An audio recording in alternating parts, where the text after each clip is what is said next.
नहीं આવી રીતના કે ભવનની અંદર ઘૂમ્યા કર્યા છે, ફર્યા છે, જોયું છે, નિરીક્ષણ કર્યું છે और वहां पे उनका अपमान होने के बावजूद वहां पे तो ठहरी है मैया, पर जब पता चला कि मेरे स्वामी नाथ का भी यहाँ पे अपमान हो रहा है, મારા પતિનું પણ અપમાન થયું, ત્યારે એમને એ સહન થઈ શક્યું નથી।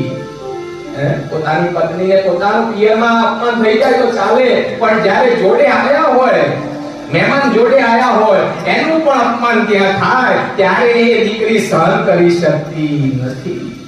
ત્યારે સહન નથી કરી શકતી। જોયું તમામ સ્થાપનોની અંદર, પીઠોની અંદર જોયું છે, મેરે महादेव का कोई भाग वहां पे नहीं रखा हुआ है, मेरे आराध्य का भाग नहीं रखा है। अब मुझे जीना, जीवन से नफरत हो चुकी है, मेरा जो शरीर है अब मुझे इस शरीर की कोई जरूरत नहीं है, मारे आ शरीर की हमें जरूरत नहीं।